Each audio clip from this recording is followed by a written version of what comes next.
Oi, tudo bem? Hoje nossa aula vai ser sobre o sistema nervoso.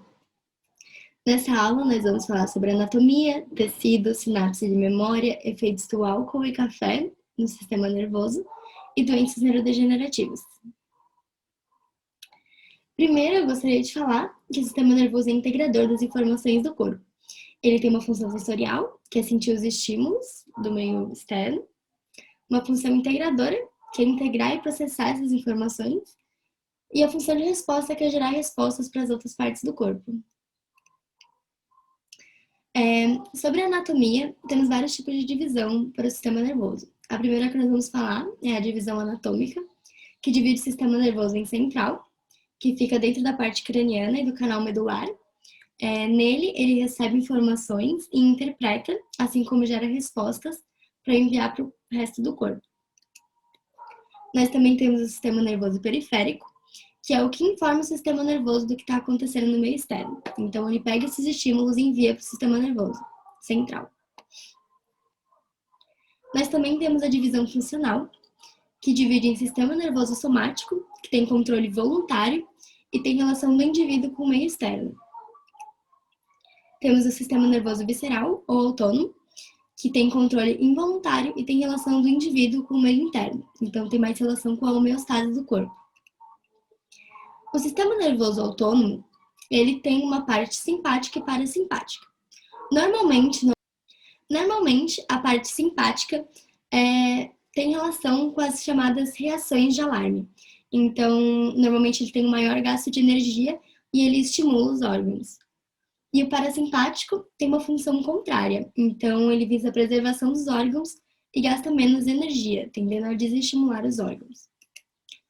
Alguns exemplos nós temos nessa imagem, mas vou falar de novo que não é sempre que o simpático estimula e o parasimpático desestimula. Como exemplo disso, temos o sistema digestivo, que funciona de forma contrária. Enfim. Na anatomia, nós também temos as vias. Temos as vias eferentes, que trazem a resposta do sistema nervoso central para o resto do corpo, para os órgãos efetores. Nós temos as vias aferentes, que levam as informações do corpo para o sistema nervoso central. E nós temos as vias de associação, que são muito importantes, porque elas armazenam e trocam as informações de diferentes partes do sistema nervoso central. Elas estão relacionadas à memória, então elas vão ser bem importantes para o resto da aula.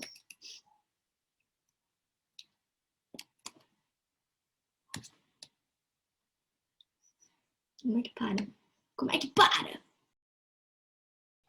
Agora que já sabemos a organização das estruturas, antes de passar para o funcionamento, vamos entender melhor as unidades desse sistema, as células. O tecido do sistema nervoso é constituído por dois tipos celulares: os neurônios, sinalizadores do sistema que conduzem o sinal elétrico, e o grupo das células da glia, que são células de suporte. Menores e mais numerosas, elas vão fornecer suporte físico e bioquímico, como estrutura e nutrição, e existem diferentes tipos celulares. Dentre esses tipos, nós temos as produtoras da mielina, que circunda os axônios, fornecendo suporte estrutural, acelerando as transmissões. A gente chama de oligodendrócito no sistema nervoso central e célula de Schwann no sistema nervoso periférico. As células satélite, que formam cápsulas de suporte ao redor dos corpos neuronais. Os astrócitos, que são células ramificadas com as funções de capturar e liberar substâncias, abastecer os neurônios, captar potássio e água para manter a matriz extracelular. Nós temos também as microglias, que na verdade são células do sistema imune, mas que permanecem no sistema nervoso e são ativadas para remover agentes invasores ou células mortas e danificadas. E as células ependimárias, que vão formar uma camada separando a estrutura epêndima, que tem células tronco neurais que podem vir a se tornar mais neurônios ou outras células da glia. Voltando aos sinalizadores e condutores do sinal elétrico, que são o nosso foco nessa aula, os neurônios eles vão deter uma organização celular única e especializada. Dentro dela, o corpo celular é mais volumoso e é onde estão o núcleo e as outras estruturas do citoplasma, também denominado pericárdio. A partir desse corpo celular, longos processos vão se estender. Os dendritos, que recebem os sinais que chegam para o corpo celular, e os axônios, que conduzem a saída desses sinais elétricos. Os dendritos são prolongamentos finos e ramificados, enquanto o axônio é um prolongamento geralmente longo. Então, é importante para a gente entender que a partir dessa base de dendrito, corpo celular e axônio, os neurônios eles podem ter diferentes formas que vão ter diferentes funções dentro do sistema. Oi, gente. Então, agora eu vou falar brevemente de como é o transporte de sinais de uma célula nervosa para outra, processo que é chamado de transmissão sináptica. Mas antes disso, a gente tem que entender como os neurônios eles se comportam em seu estado de repouso. Então, quando o neurônio ele se encontra em seu estado de repouso, a voltagem da célula é negativa. Em média, é menos 70 milivolts. Isso a gente chama de potencial de repouso. Acontece isso porque os íons positivos eles estão mais concentrados fora da célula. Íons como sódio estão fora da célula e íons como potássio estão dentro. E isso faz com que o interior da célula fique relativamente negativo. E quando a gente compara com o exterior, é mais positivo. Agora, quando a gente altera a voltagem pela troca desses íons, que é feito pelos canais iônicos, esse neurônio ele deixa o seu potencial de repouso e passa a fazer um potencial de ação. Isso é dado por um estímulo, como a gente consegue ver aqui, que pode ser um estímulo nervoso ou um neurotransmissor. E quando a gente altera essa voltagem, esses canais eles são abertos ou fechados, dependendo da própria voltagem e da célula, que podem sinalizar o fechamento ou abertura de canais. Então, quando o neurônio ele sofre despolarização, o direcionamento da voltagem ele vai para zero, ou seja, ela fica despolarizada, e caso o estímulo seja suficiente, a célula ela pode ir acima de um certo limite, que é o chamado limiar do potencial de ação, e acontece o que a gente chama de potencial de ação em si. E o potencial de ação nada mais é do que a transmissão sináptica de um sinal de uma célula nervosa para outra. Então, como a gente pode ver aqui, a gente tem uma transmissão sináptica de um terminal sináptico do neurônio pré-sináptico para os dendritos do neurônio pós-sináptico. E essa transmissão sináptica ela pode ocorrer de duas maneiras, elétrica ou quimicamente. Aqui a gente vê o tipo de transmissão elétrica, e ela se dá quando dois neurônios eles se comunicam pela junção das suas bicamadas lipídicas por essa junção comunicante. Então, eles fazem uso desses canais iônicos para que quando acontecer a despolarização em um e um fluxo de íons, no primeiro neurônio, o pré-sináptico, já vai mandar seus íons junto para o neurônio pós-sináptico, o que recebe o sinal e também recebe os íons e é despolarizado consequentemente. E aqui a gente tem o tipo de transmissão sináptica química que se dá através dos neurotransmissores. Eles são vesículas que são exocitadas no terminal sináptico e chega no neurônio pós-sináptico, se ligando a receptores apropriados para os neurotransmissores. E então aqui a gente tem uma transdução do sinal. Primeiro temos o sinal elétrico, depois o sinal químico com os neurotransmissores, que também se transduz para outro sinal elétrico. E agora a gente vai falar rapidamente sobre memória. Então, quando a gente fala sobre memória, a gente pode classificar em duas formas. Temporal, relacionada a tempo, podendo ser dividida em longo, médio e curto período de tempo. E também pode ser classificada em memória declarativa ou não declarativa.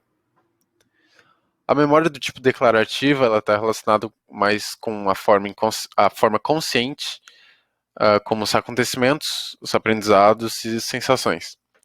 Enquanto a memória não declarativa, ela integra a forma inconsciente, ou seja, as habilidades motoras, as associações e as capacidades de solucionar desafios. E agora falando sobre a parte do cérebro que realmente efetua a memória, então a associação, a conciliação e a recordação da memória, a gente está falando do hipocampo e do parahipocampo. Eles ficam localizados na região medial temporal do encéfalo e a ativação dessas áreas ela induz a sinalização para outras áreas corticais, por exemplo, o córtex frontal, que é capaz de raciocínio, para que essas áreas elas processem a informação obtida através da memória e assim podendo avaliar a tomada de decisão.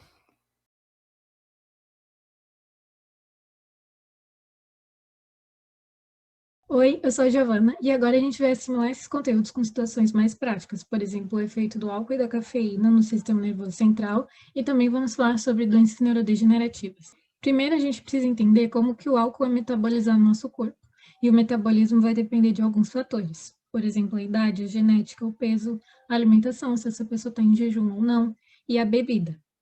No Brasil, o CISA define uma dose padrão como 14 gramas de álcool puro, e nessa imagem dá para ver que, dependendo da bebida, essa quantidade vai ser diferente.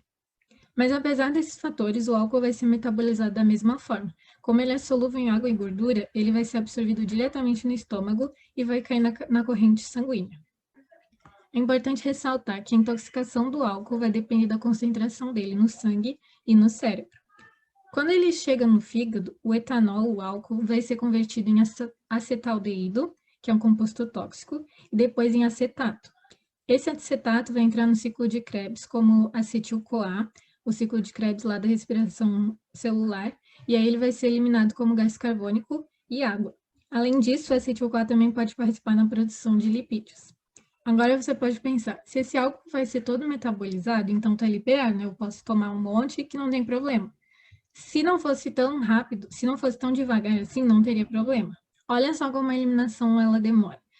Vai ser eliminado de 0,01 a 0,02 gramas de álcool por 100 ml de sangue a cada hora. E a dose mais baixa considerada é até 0,05 gramas e a mais alta de 0,35 gramas, quando o indivíduo pode chegar a coma ou até mesmo morrer.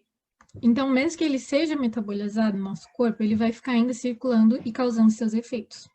E para entender, então, esses efeitos no sistema nervoso central, eu trouxe dois neurotransmissores, que é onde o álcool vai atuar principalmente. O GABA é um neurotransmissor inibitório, significa que ele vai diminuir a probabilidade de uma sinapse acontecer. E o álcool, ele vai deixar esse neurotransmissor mais inibitório ainda, causando relaxamento e sedação do organismo. Isso vai afetar na memória, na fala, movimentos e respiração. O abuso do álcool vai levar à tolerância a ele, porque ele vai diminuir a quantidade desses neurotransmissores e com isso vai precisar de doses muito mais altas de álcool para conseguir atingir esses efeitos. Já o glutamato é um neurotransmissor excitatório, então ele aumenta a probabilidade das sinapses acontecerem e ele tem um papel crítico na memória e na cognição. O uso crônico do álcool vai levar a um aumento desses neurotransmissores. Isso vai estar envolvido com crises convulsivas, porque ele vai estar estimulando sinapses que não eram para estarem acontecendo. Bom, e quais são os efeitos do álcool no jovem? Ele pode interromper processos importantes no desenvolvimento do sistema nervoso central, que até os 24 anos, mais ou menos, ainda está em desenvolvimento. Problemas principalmente relacionados à tomada de riscos.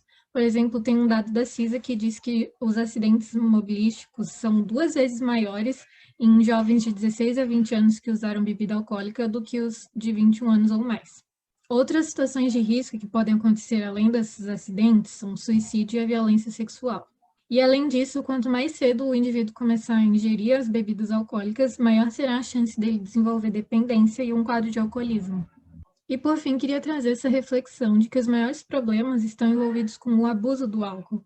Então, já que é inviável a gente proibir o uso do álcool, a gente conhecer esses efeitos, tanto biológicos no nosso corpo, como os sociais, podem servir como medida de prevenção a esses riscos e levar a um consumo consciente. Então, beba com moderação e, se beber, não dirija. Bom, gente, eu vou falar um pouquinho da cafeína no nosso organismo.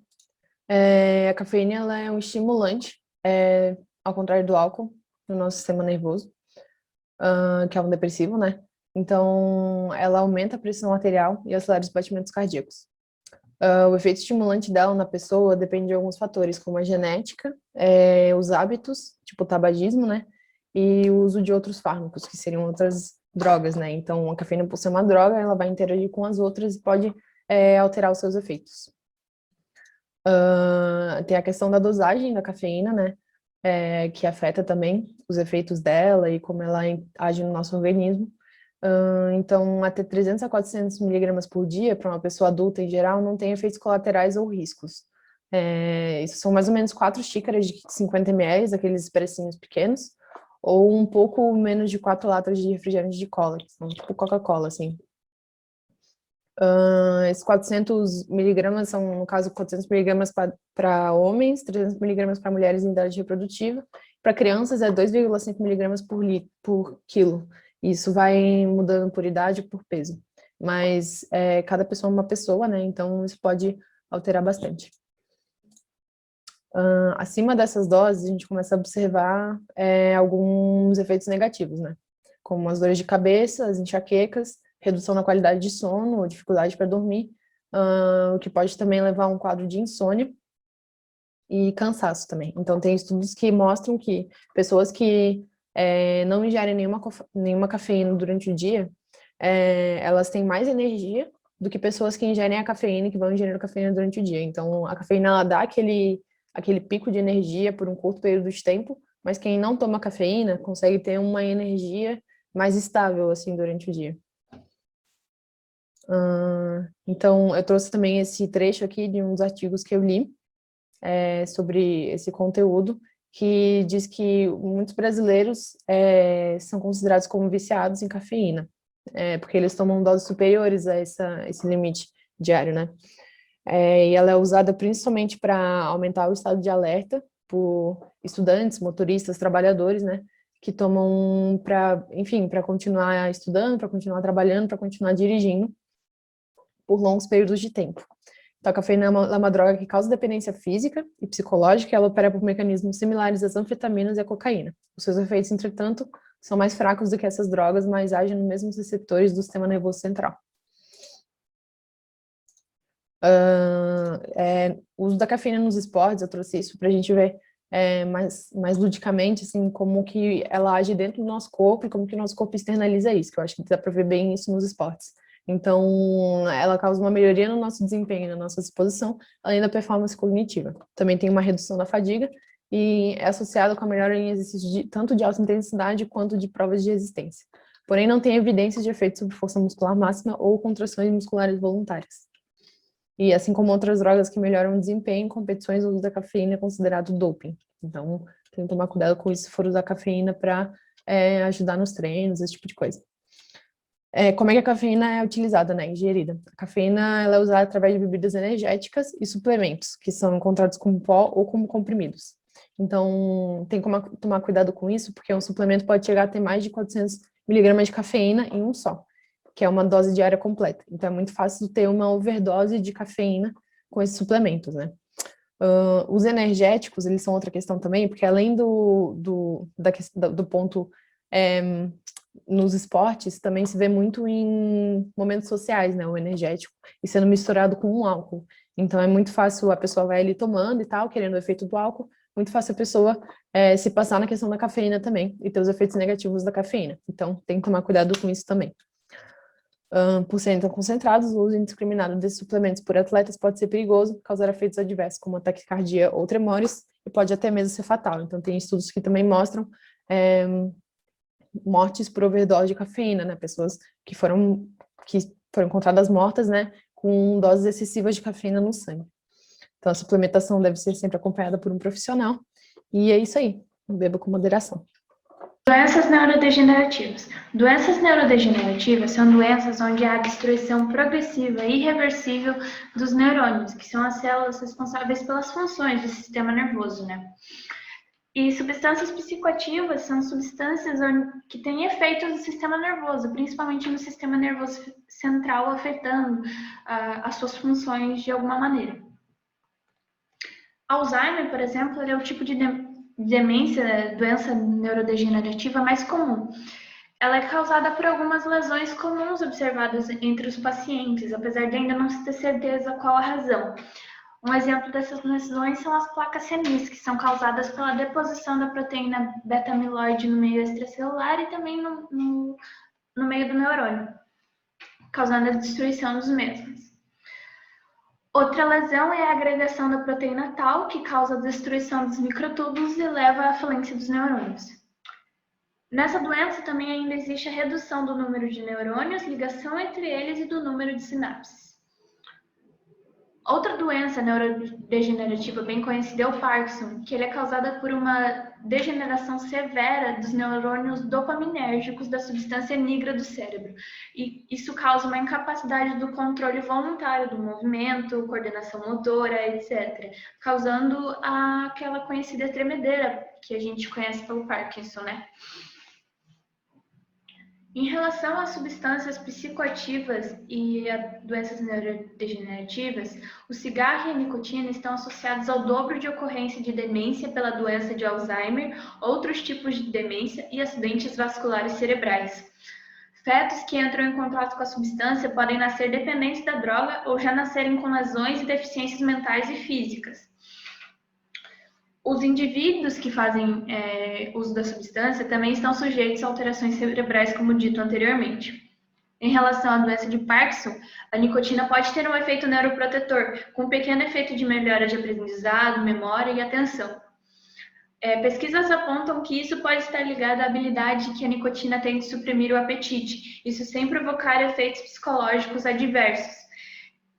Pesquisas apontaram que mesmo em doses elevadas, ela não provocou efeitos colaterais comportamentais como ansiedade. Isso em pesquisas com camundongos, ratos. Ainda não foram realizadas pesquisas com seres humanos. A cocaína e a heroína. Elas induzem alterações moleculares nas células neuronais que são semelhantes às que se observam em doenças neurodegenerativas. Drogas como elas, mas também como a cannabis, causam alterações de longo prazo em determinadas células e estruturas do cérebro, características comuns também em doenças neurodegenerativas. Trabalhos diversos, estudos apontaram que essas duas drogas induzem a degenerescência dos neurônios e até a morte celular, também características de doenças neurodegenerativas. Em relação ao álcool, o consumo excessivo do mesmo eleva em até 3 vezes o risco de desenvolver algum tipo de demência, inclusive o mal de Alzheimer. O álcool ele é um neurotóxico que provoca deficiência da vitamina B1, conhecida como tiamina. E o abuso dele pode causar lesão no cérebro ou em outras partes do sistema nervoso, características também de doenças neurodegenerativas. Uma pesquisa apontou que aqueles que bebiam a ponto de perder a consciência desenvolveram doenças neurodegenerativas 2 vezes mais em comparação com os que não bebiam. Mas isso não associado ao fato, à quantidade de quantos indivíduos bebiam, mas sim ao fato de perder ou não a consciência devido ao álcool. O álcool ele também provoca demência alcoólica, uma forma de demência provocada pelo consumo excessivo do mesmo. Em relação à maconha, várias pesquisas trabalham com o objetivo de identificar os efeitos neuroprotetores da mesma. Por que isso? Porque o cérebro humano ele possui receptores para o THC. Nosso organismo, inclusive, produz 2 dessas substâncias, que são chamadas de endocannabinoides. O sistema, inclusive, parece participar de alguns mecanismos envolvidos na doença de Parkinson. Um estudo realizado na Espanha indicou efeitos extremamente positivos, neuroprotetores, num modelo que pesquisou esclerose múltipla in vitro. Claro, isso associado à pesquisa e efeitos medicinais, mas a maconha também pode ter efeitos neurodegenerativos, como dito anteriormente, juntamente com a cocaína e com a heroína. Em relação ao café, a hipótese é que a cafeína possa compensar o declínio devido aos seus efeitos positivos na função psicomotora. Os estudos de neuroimagem, inclusive, suportam que a cafeína possa ser capaz de reverter os efeitos do envelhecimento cognitivo que essas doenças neurodegenerativas causam. Estudos epidemiológicos e prospectivos, inclusive, sugerem que o consumo de café está inversamente associado ao risco de doença de Parkinson. Em relação à doença de Alzheimer, parece que a interação de uma substância ainda não identificada com a cafeína aumenta os níveis de um fator do sangue chamado GCSF, responsável por evitar o progresso da doença. A cafeína é muito provavelmente o ingrediente responsável por essa proteção, pois ela reduz a produção no cérebro da proteína beta-amiloide, que causa as placas senis do Alzheimer.